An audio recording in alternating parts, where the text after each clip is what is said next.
आने वाली अक्षय तृतीया, उसका मतलब क्या होता है? क्षय, जिसका कभी क्षय ना हो। जब हम भगवान शंकर को चावल का दाना चढ़ाते हैं, जैसे बहुत ध्यान दीजिएगा महाराज, बहुत समझने वाली बात है, बहुत ध्यान है। चावल का दाना हमारे मस्तक पर तिलक करने के बाद पंडित जी क्यों लगाते हैं कि भगवान जैसा समय आज चल रहा है, आप पूजन कर रहे हो, पाठ कर रहे हो, दान कर रहे हो, पुण्य कर रहे हो, सत्कर्म कर रहे हो, भजन कर रहे हो, मेरा देव महादेव, मेरा नारायण, मेरा सत्यनारायण भगवान, मेरा राम जी, मेरा विष्णु जी, मेरा भागवत मैया, मेरी रामायण मैया, ब्राह्मण मस्तक पर तिलक लगाने के बाद चावल इसलिए लगाता है कि जैसा समय आज चल रहा है, भगवान उनको ऐसा ही समय बनाकर रखे और तो ऐसे ही चार चांद लगाते रहो, दान संकीर्तन करते रहो, इसलिए मस्तक पर चावल का दाना लगाया है। तो यहाँ शिव महापुराण की कथा करी, चावल का दाना शिव जी को क्यों चढ़ाते हैं, भगवान को क्यों समर्पित करते हैं, भगवान को पूजन में अक्षत क्यों समर्पित करते हैं, चावल क्यों समर्पित करते हैं, उसका कारण क्या है? तो कहा आज मैंने जब चावल का दाना आपको समर्पित करा है, जिस भाव से, जिस विश्वास से, जिस श्रद्धा से, जिस मन से मैं आपको रिझा रही हूँ, हे भोलेनाथ मेरी ये मनोकामना पूर्ण कर, इसको अक्षय कर देना, इसको अमर कर देना, बस इसलिए कृपा आप लोगों से भी है। अमावस्या आ रही है, पूर्णिमा आ रही है, नवमी आ रही है, वैशाखी, तीज आ रही है, अक्षय तृतीया, सत्तू का प्रयोग अवश्य करोगे, उसका दान अवश्य करना, कोई आए उसको थोड़ा सा सत्तू अवश्य खिलाना। 3 चीजें होती हैं सत्तू में, गेहूं, चने की दाल, जौ, इनको गलाया जाता है, रात भर गलाने के बाद इसको फिर सेका जाता है, सेक कर पिसाया जाता है, फिर उसका प्रयोग किया जाता है महाराज। चाहे फिर उसको घोल करा शक्कर के साथ, गुड़ के साथ, नमक के साथ, जीरे के साथ, पुदीना के साथ, जिसके साथ हमें खाना है वो तुम्हारे ऊपर, पर दान करना सत्तू का जरूर।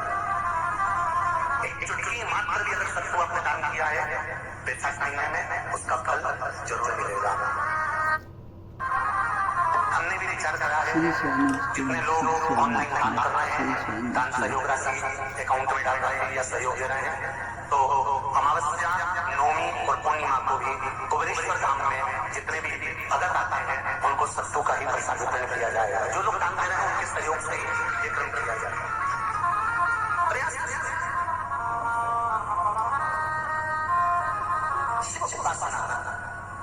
शंकर का भजन महाराज। स्कंद पुराण में उठाकर पढ़ना कि आखिर मिट्टी के पात्र का जल बैसाख के महीने में शंकर को क्यों चढ़ाया जाता है। अगर मिट्टी का पात्र भी नहीं हो, तुम्हारे घर में मटका हो, सुरई हो, वो भी नहीं हो, तो एक दिए में मिट्टी के पानी भर लो और वो पानी तांबे के कलश के अंदर जो पानी है उसमें मिला लो। पर मिट्टी का जल शिव जी को क्यों चढ़ाया जाता है? स्कंद पुराण के अंदर बैसाख महत्व में लिखा कि जो अधोगति में मर गया होता है, अच्छा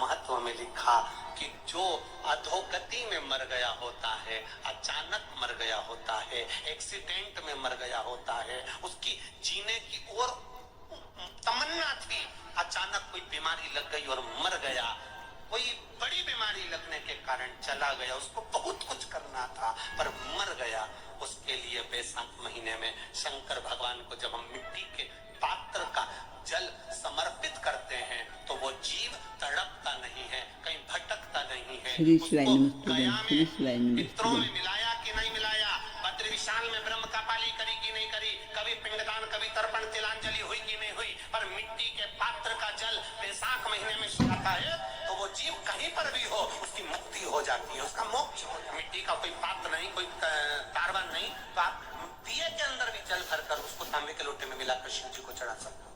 बैसाख महीने में जिस नारी के गर्भ में बच्चा 1-2 महीने का, 4 महीने का किसी का गिर गया हो, बच्चा चले गया, 2 महीना, 4 महीना, 6 महीने का समाप्त हो, उसको चढ़ाना चाहिए बैसाख महीने में शिव को।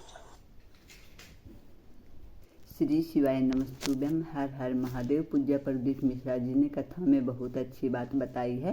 पूज्य प्रदीप मिश्रा जी ने बताया कि बैसाख के महीने में हमें सत्तू का प्रयोग अवश्य करना चाहिए।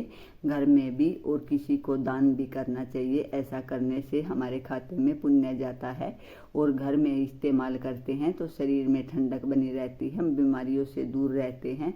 और पूज्य प्रदीप मिश्रा जी ने बैसाख महीने का बहुत अच्छा उपाय बताया है कि भगवान शिव को मिट्टी के मटके का 1 लोटा जल अवश्य समर्पित करें। ऐसा करने से जो अधोगति में हमारे परिवार से कोई चला गया है तो उसे विमुक्ति मिल जाती है। पूज्य प्रदीप मिश्रा जी के उपाय और कथा अगर आपको अच्छी लगी तो लाइक, कमेंट और शेयर जरूर करें और कमेंट बॉक्स में हर हर महादेव अवश्य लिखें। श्री शिवाय नमस्तुभ्यम। हर हर महादेव।